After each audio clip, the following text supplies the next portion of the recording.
6 months ago, I quit my corporate job. I quit my job because I was just mentally declining. I was mentally declining. I was burnt out. I felt unsupported. I didn't feel like there was any guidance for me. I felt like everybody at the top just sucked. Honestly, they suck. 6 months later, I'm really thinking about it. It took me 6 months to get over corporate trauma. That might sound dramatic, but there may be some people out there that completely understand what I'm talking about. And for me, so for context, I'm 31 years old and I'm already burnt out.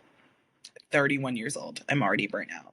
And I'm sure there's people that are younger than me that are burnt out. For so long, I thought I was doing the right thing. I went to college. I graduated from college with a media comms degree. I entered the workforce right away. I was actually applying for jobs while I was in my last semester of college. That's how long it took. But I got a job like 2 weeks after I graduated. I only had 2 weeks off after I graduated. And this is important for me to say and just get it off my chest because I think I'm understanding where it all went wrong. So I get into PR. So I start, my first job is an agency and I'm in PR and I'm just like a regular associate, I'm at the bottom, entry level. And at that time, I thought that was the worst job I ever had. I look back at it now and I realize we were all just young and we didn't know anything. And I say that because my boss was like 3 years older than me and she was managing a team that were pretty much around her age. And to me, I felt like she didn't get the support she needed from the CEO because it was a small company. And so the CEO was in control and then you had her and then it was like the rest of us. It was just kind of very more informal. But I look back at it now and I actually value my time at the first company I had. It was tough, but as a manager and as I started to build out my team, I kind of realized that she was just so unsupported. She had an attitude problem for sure. But I was back then, I was so docile. I just let it go because I thought, oh my gosh, I'm in the industry, right? That's what you think. I did my degree and I'm in the industry. I'm so much luckier. And at the time, to be fair, if you got a job right away, it was a lucky thing. And if for me, like I was never that girl that was like always getting the jobs, at school I did okay. I knew I needed to start applying earlier than others just because, I wasn't the model student. I wasn't getting all the A's all the time, but I had a lot of drive. And so that's why I started early in my apply and I got a job. And so I get the job and I'm, struggling and I'm trying to pay for rent. And so that's when I get the idea to get a second job. And that's where me having a second job just kicks off my whole career. It kicks off the downfall that early. I should have known, but you don't know. You're excited and, you're getting money and, having two jobs, that's a second income. And so you're thinking, oh, well, okay, well, I have an extra like $200 this month. It's worth it. When in hindsight, it's not. But you didn't know that at 21, 22, 23. So I realized after a year of being at this PR job and then also working this freelance job, and I knew that time was up. I knew that also I didn't want to do PR anymore. I was more into social media and community because that was just growing then. Twitter was building up, starting up. And I thought, let me just get into a space. Let me get into this space. So I leave my job. I leave my PR job due to just wanting a change, but also I didn't like my boss at the time. Little did I know she was probably one of the better bosses. But she's a big shot now. I actually have her on LinkedIn. You ever just look at people you randomly think of that you've crossed over the years and you look them up and they're doing really well? Yeah, good for her. She was a go-getter though. You know what I mean? She was one of those people that had that cutthroat in her. I didn't have that. And I think I should have known, I'm the first in my family to really jump into corporate like that. My dad was a teacher and my mom worked in nonprofit. I had two full-time jobs pretty much. That's like 80-hour weeks. But I kept that for years, years and years and years. I had my freelance for 7 years. So 7 years of that, that's basically all my 20s until 30, right? So when I realized going into consumer tech for me, I loved it. I had a great time. I even loved it so much that I was going to relocate to LA. And I did. But I got laid off the day I arrived. And they paid for my relocation and everything. And I was, 26, 27. So that to me was a big deal. I was leaving Chicago where I was comfortable. And I was probably 27, right? Yeah, 27, 28, 27, 27, where I was comfortable. Okay. I had a circle of friends, blah, blah, but I was like, you know what? I'm young. Let me go take this risk as anyone would want to do, right? Well, maybe not everybody, but some people might want to do that. And I did. I moved to LA. They paid for it.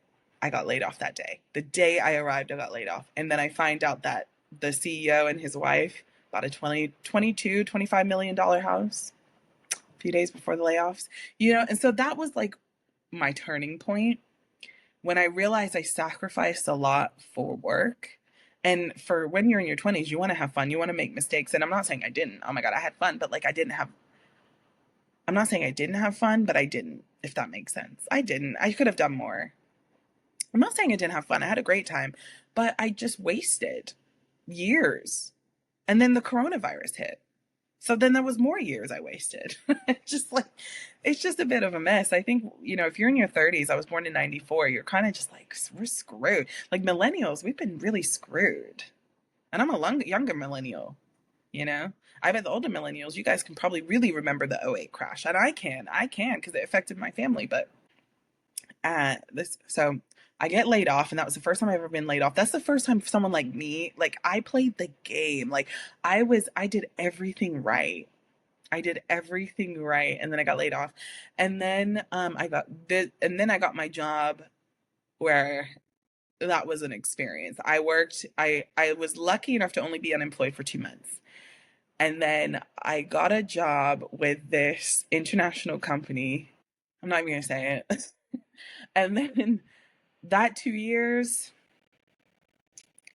was the reason why I never want to be in corporate again. It was like brutal. It was brutal, cutthroat. And at this point, I made it into a manager level, but I had to build something from the ground up. Never did that before, but I did it because that was my job. And I did it successfully. Never got any credit for it. Everybody took my work. We got like ridiculed by the CEO. The CEO was awful. Leadership was awful, but they were like had this what is that, inferiority complex? What's that thing where they had so much power and they're so rich that they just could say anything, or they thought they could say anything. They could say anything and not get pushback. And in reality, that's true. There's a power dynamic, right? Especially if you are a parent that is just trying to work, and especially if you're a single parent, like these people, leadership pry on the vulnerability. I first want to talk about a few of the things. Sorry, the sun is all up in my face. Like I can't move at this point. The camera's not moving. I just want to talk about a few of the things that I experienced that made this place in particular toxic. Our manager got fired because they realized that she wasn't up to the job, at least to their standards, or that's what they would say. And so she got fired. And we did not have a manager. And I'm saying me, my colleague and I did not have a manager for like 2 to 3 months.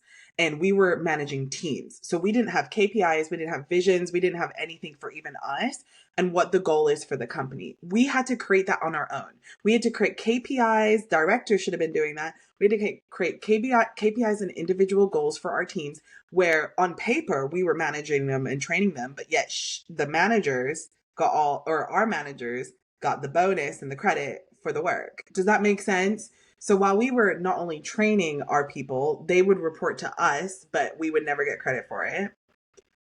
We were then left without a manager, even though it felt like we didn't really have one anyways. Like, no shade, but like, you know how it is. She's a nice girl, but whatever.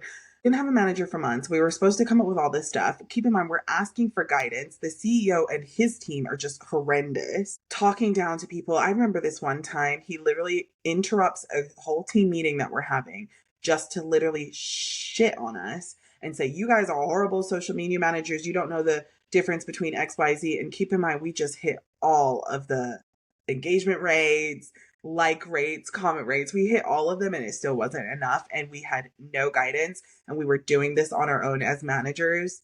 And I know some of you might be like, well, isn't that what a manager is supposed to do? Yeah, but manager has a boss, right?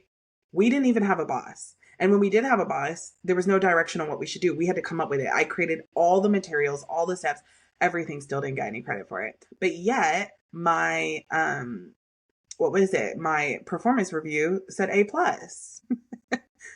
What are you talking about? So it's like, I just had enough. It was toxic. We had to go in every single day after I also signed the contract to be hybrid, Then all of a sudden they change it last minute. So we're uprooting our lives. For what? To get abused every day? So stupid. So that was that job. Finally quit, got a new job. And that's when I think this job just solidified everything for me, that just corporate isn't for me. And I know maybe I'm not summarizing it to sound as horrific as it is, but just imagine waking up at 4 a.m. every day. It's 24/7, 7 days a week to make sure you're fulfilling all of your work. And granted, I also recognize by taking on all of that, eventually I'm going to be tired and burnt and I won't be able to produce the best work I possibly can. I didn't even have support to even like think about that. Like the work had to get done. So I just had to do it and it was done. So I moved to this new company and you know, the interview process was great. Like I went through the interview process being like, "Oh my gosh, I can't wait to learn." Cuz keep in mind I hadn't learned anything in like 3 years cuz I was starting it. I had to teach everybody else. And so I was like, "Oh, I'm ready to learn, but also bring my expertise. We're going to do this thing." I get there. The team I get and the boss, my boss set me up to fail because she did not tell the team that I was being hired. So here's a new person that's coming in at a manager level where I didn't know at the time, but this company isn't good at promotions. So I am already coming in the fire zone with people that don't like me. They don't even know me. So there's that. And some of them were younger than me. But that had a trickle down effect because my boss didn't do a great job at introducing me to the team, integrating me into the team. So I had to do that on my own. And that wasn't easy. And I had a lot of issues along the way. I did what I've been doing up until that point, just kind of like stuck my head down and just kept going, but no guidance, nothing. But then I realized it was a bigger company problem. As I started to put time on people's calendars to meet people to figure out what the hell are we doing here? What are we doing for these clients? I quickly realized that the people at the top had no idea. And it trickled down very quickly. They were hiring people, putting people in positions that they didn't need to be in. The way that the organization was structured made no sense. People, especially white women, were running the company, and the way that they would discredit a lot of us, especially a lot of us of color, was so inappropriate. And I remember going to HR about them and about some other women is also in the company that were just bullying myself and others that I just see, you just witness and you hear about them. They didn't do anything. And actually, in fact, they gave them a promotion and then had the nerve. Like when I quit, I'm jumping a little bit. When I quit, they were like, "Why did you come to us with all your problems?" Like I did, and you didn't do anything about it. So that's when I knew HR really wasn't in my corner. So I thought, let me turn to not my boss, but the leaders, because my boss, who knew everything at this point with the issues I was having, she was having her own issues, so she wasn't able to help me. Then she got fired. So it's the second boss I have that got fired. It's just so insane. So she gets fired, and again, my colleague and I don't have a boss. It's the second job where I don't have a boss and a manager for years. I mean, for months. So then I finally get a manager who's in a different state, who also, by the way, is getting the same crap from leadership and isn't helpful because the way that they set up this company, they just started putting people in positions. And I just had enough. And then when I just was not getting any support, wasn't getting any help, and I documented, I still believe in documenting, but like at this point, it wasn't helping. I saved up enough money and I said, you know what, I'm going to take a leap and just take a break because I was getting depressed. I was overeating. I wasn't really nice to be around because you get aggy because I'm stressed. I was getting anxiety from my phone pinging in the middle of the night, like Teams. Because also you have to remember, I was in a different state. So all of the stuff were happening East Coast time. So it's like 5 a.m. and I have like anxiety. My heart is like pounding and I get up to start working. You know what I mean? And so they would message in the Slack being like, "Oh, we didn't think you'd see this message." Don't message me then, because of course I'm going to see it.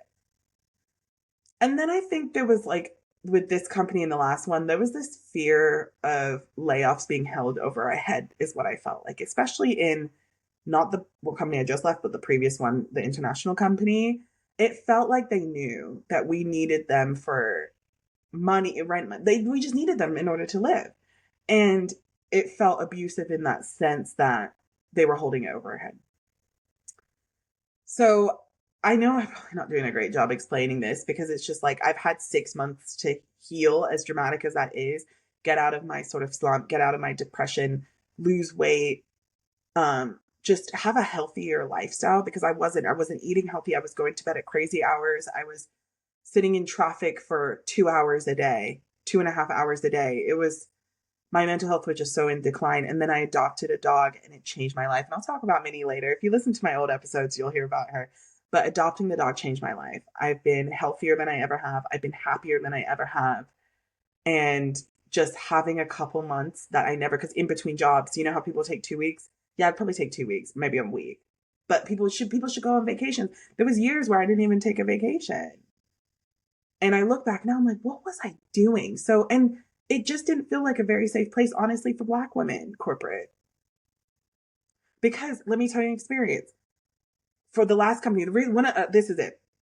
That's what I wanted to say. One of the reasons for my turning point in the last company is my white colleague, who I'm really close to, would go into meetings and have a seat at the table, and they would talk about my work and my sector, like my, but she's not a part of, by the way, and ask her to tell me that we need to work on these things. Like, here's what's coming in the pipeline.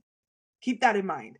I had to say, someone on my level that doesn't know my job had to tell me, oh, the leadership's told me to tell you this. So they were basically they weren't coming to me directly anymore. And I had no idea why I was being pushed away and why I wasn't invited to table. So I asked. And they were like, oh, no, it's not that. No, it's not that. Blah, blah, blah, blah. No, but it happened multiple times. And people would say to me, oh, I hate how you're being treated. Oh, that's another thing. People of like high leadership and senior people that were in these meetings where maybe I would get a lot of shit for because I wasn't invited to the meeting. So I didn't even know things were coming down the pipeline. And when I would say that, they would get into immediate defense mode. That's someone else's fault. I didn't know that you were on the calendar. You see what I'm saying? And it's like this whole vicious cycle. But people would come to me. This is how I knew it was bad. People would come to me on the side and be like, I don't like how they talk to you. Why did they talk to you like that? Why did they ostracize you like that? And I told HR everything. Still nothing. And now it's like I have to get back into workforce because I need an income. And the job market and economy is horrible. There's no jobs. So I don't know what we're all going to do, honestly. This Trump administration screwed us. I don't know what I'm going to do. Because if we can't get a job, like AI is taking everything. I'm in the industry where AI is taking everything, but it's not just me. So many people are getting laid off that are less fortunate. And I'm like, damn, what are we going to do? We're already like penny pinching as it is. All because I wanted to take a mental health break. All because I needed to. And I do not regret it. I just hate that it's not as easy for me to work again. I want to put food on the table. I want to have a life, but how can you do that if we don't have a job? So we're all going to be panicking. And the rich are just getting richer and we have nothing. So this is part one. I'm going to talk more about like the unemployment, affordability, because I know there's someone else out there that's in the same situation as me. There can't be. This can't be just a me problem that I can't find a job now after taking a needed health break. The world is going to shit, for real. Please support my unemployed self. Subscribe, like, thank you. And all right, talk to you later. Bye.